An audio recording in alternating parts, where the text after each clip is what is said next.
کیا آپ جانتے ہیں کہ جس بادشاہ کا استقبال بڑی دھوم دھام سے ہو رہا تھا، وہ بادشاہ کسی گھوڑے پر نہیں بلکہ گدھے پر سوار تھا؟ کیوں؟ کیوں 5 دن کے بعد وہی لوگ جو ہوشنا کا نعرہ لگا رہے تھے، وہ کہتے ہیں اسے سلیب دو، اسے سلیب دو، اسے سلیب دو۔ آئیے اس پام سنڈے کے موقع پر اس حقیقت اور اس میں چھپے گہرے پیغام کو سمجھتے ہیں۔ آج سے تقریباً 2000 سال پہلے یروشلم کی گلیوں میں ایک ایسا شور بلند ہوا جس نے تاریخ بدل دی۔ ایک ایسا بادشاہ جس کے پاس نہ تو کوئی محل تھا، نہ کوئی فوج اور نہ کوئی ظاہری تاج، لیکن جب یہ بادشاہ یروشلم کی سرحدوں میں داخل ہوا تو پورا شہر لرز اٹھا۔ لوگ اپنی قیمتی چادریں مٹی پر بچھا رہے تھے، گویا وہ زمین اس عظیم ہستی کے پاؤں چھونے کے لائق نہ تھی۔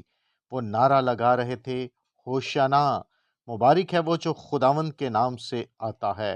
بائبل مقدس کے مطابق تو یہ محض ایک اتفاق نہیں تھا، یہ زکریا نبی کی اس پیش گوئی کی تکمیل تھی جو سینکڑوں سال پہلے کی گئی تھی۔ دیکھ، تیرا بادشاہ تیرے پاس آتا ہے، وہ فروتن ہے اور گدھے پر سوار ہے۔ گدھے کی سواری عاجزی اور امن کی علامت تھی۔ کھجور کی ٹہنیاں فتح اور خوش آمدید کا نشان تھیں۔ دو بڑے سبق، توقعات بامقابلہ حقیقت۔ لیکن یہاں ایک بڑا سوال ہے، وہی لوگ آج ہوشنا، بچا لے، چھڑا لے، نجات دے پکار رہے تھے، محض 5 دن بعد اسے مصلوب کرو کیوں کہنے لگے؟ وجہ یہ تھی کہ لوگ ایک ایسا بادشاہ چاہتے تھے جو انہیں رومی حکومت کے ظلم سے بچائے، لیکن یسوع انہیں گناہ کے ظلم سے بچانے آئے تھے۔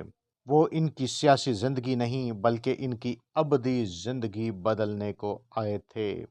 کیا ہم بھی صرف زبان سے ہوشنا کہتے ہیں، یا ہم نے اپنے دلوں کے دروازے بھی اس بادشاہ کے لیے کھولے ہیں؟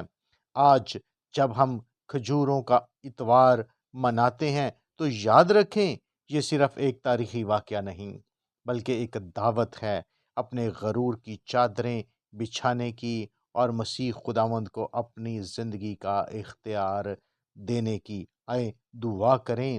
اے خداوند، ہمیں توفیق دے کہ ہم تجھے اپنے دلوں کا حقیقی بادشاہ تسلیم کریں اور اس مقدس ہفتے میں تیری قربانی کی گہرائی کو سمجھ سکیں۔